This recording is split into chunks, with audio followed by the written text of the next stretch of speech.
Suddenly, a hand grabbed him from behind and covered his mouth. Richard's heart stopped. His body froze, ready to fight. Who would dare attack him in his own home? He could feel his pulse hammering in his chest. "Don't make a sound," a soft voice whispered. And the reason behind that will leave you in shock. Hello, welcome and welcome back. Remember to hit the like button and subscribe for more uplifting stories. Now, sit tight, relax, and enjoy. The night was cold, and the city lights glowed like stars on the ground. Richard Parker, one of the richest men in London, stepped out of his black car and looked up at his tall glass house. It had been a long night, a charity dinner full of fake smiles, boring speeches, and wine that tasted like water. He had signed a huge check for an orphanage, smiled for the cameras, and escaped as fast as he could. All he wanted now was silence, a shower, and maybe a glass of whiskey before bed.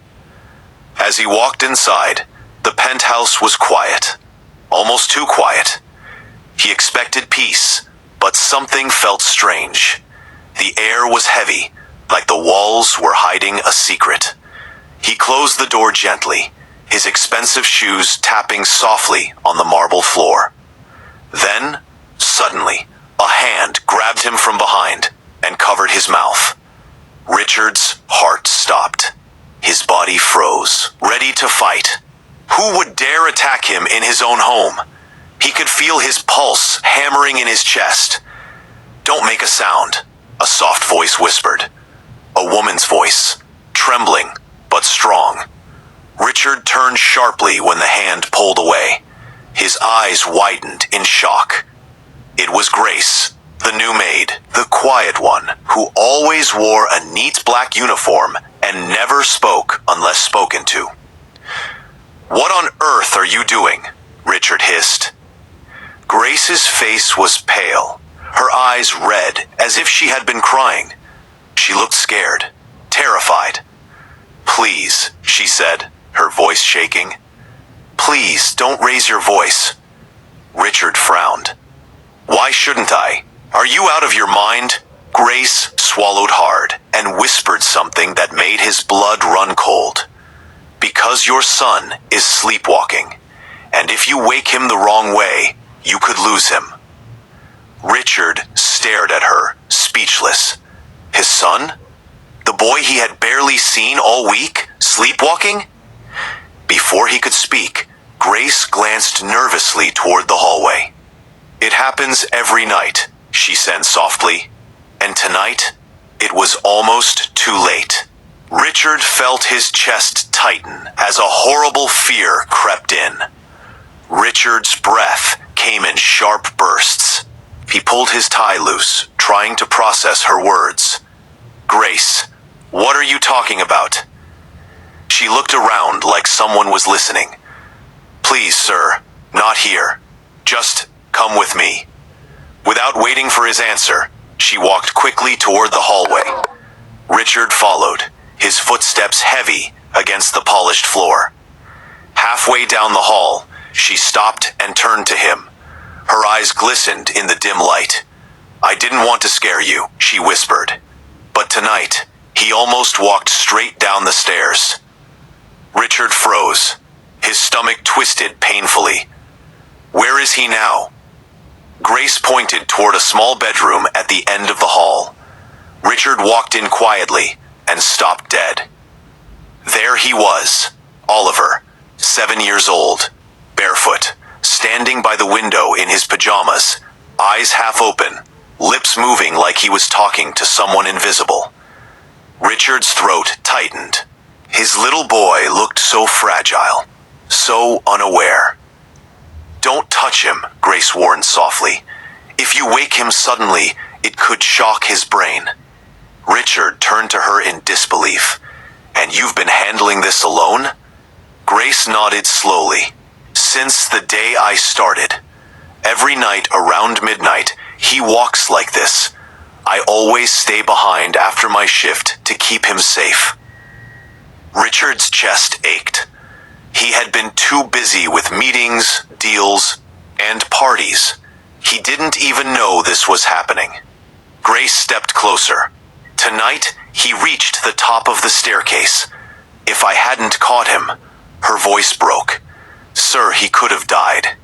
Richard stared at his son, his hands trembling. All the money in the world, all the success, and he hadn't even been there when his boy needed him most. He swallowed hard. What do we do now? Grace looked at him firmly. You stay calm, and you stay here. For the first time in years, Richard felt small, powerless.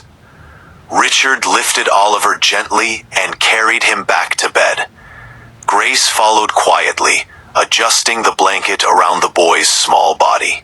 Richard knelt by the bed, watching his son breathe slowly. His mind was spinning. How many nights had this happened? How many times could he have lost him? He looked at Grace, his voice low but heavy. Why didn't you tell me before? Her chin trembled. I tried, but you were never here, and I didn't think it mattered to you. The words stabbed like knives. Richard looked away, shame burning his chest. It matters, he whispered. Grace nodded, folding her hands in front of her apron. Children don't feel words, sir. They feel presence. Richard stared at her. Those simple words hit him harder than any business failure. Grace turned to leave, but Richard stopped her. Stay, he said softly. Please, I want to understand everything. So she told him about the first night she saw Oliver walking, the panic in her chest, the way she had stayed every night after her shift just to keep him safe. I'm not paid for this, she said quietly. I know, Richard murmured. His voice cracked as he looked back at his sleeping son. For the first time in years, he realized what he had truly lost. Not money, not contracts, but time. Time with his boy. Grace's eyes softened. He's a good child, sir. He just misses you. Richard swallowed hard. He couldn't remember the last time he tucked Oliver into bed, or ate breakfast with him, or asked about his day. Suddenly, Oliver stirred. His small voice whispered, Daddy? Richard's heart clenched. He leaned close, brushing his son's hair back. I'm here, Ollie. I'm here now. For the first time, he truly meant it. When Oliver fell asleep again, Richard sat in the living room, head in his hands. His empire felt worthless now. Deals, investments, luxury cars, none of it mattered. Grace brought him a glass of water. He took it silently, his throat dry. You saved his life tonight, he said finally. Grace shook her head. I just did what any mother would do. Richard looked at her sharply. You're not his mother, and you didn't have to. I know, she said softly, but someone had to. Those words sank deep. He had left his son in the care of strangers, thinking money was enough. But love wasn't something you could outsource. Richard leaned back, staring at the ceiling. Why didn't I see this before? Grace said nothing. She just stood there, quiet, like she always did. Finally, Richard looked at her. Thank you, truly. You don't need to thank me, she said simply. You just need to be here for him. Richard nodded slowly. A decision formed in his mind. From now on, everything would change. The next morning, sunlight streamed through the windows.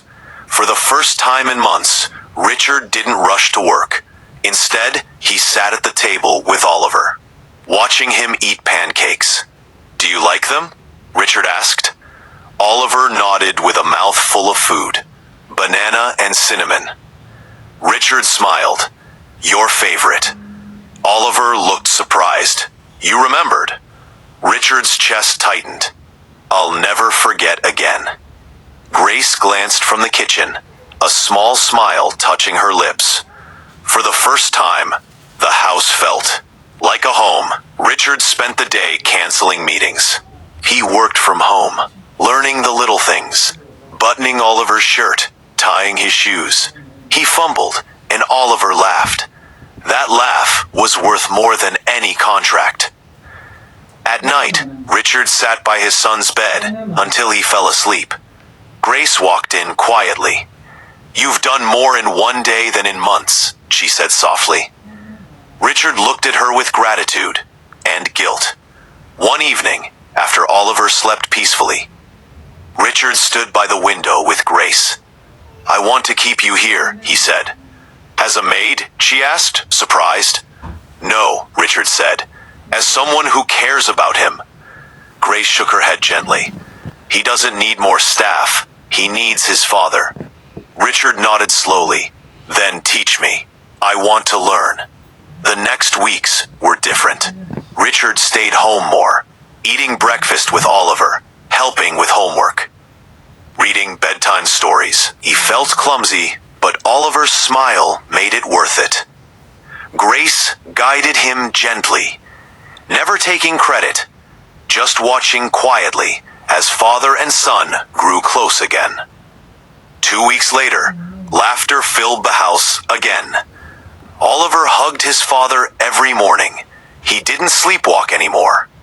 Richard realized the truth. Love wasn't about expensive toys or big houses. It was about time, about being there. One night, as Richard tucked Oliver in, the boy whispered, "Daddy, you won't leave again, right?"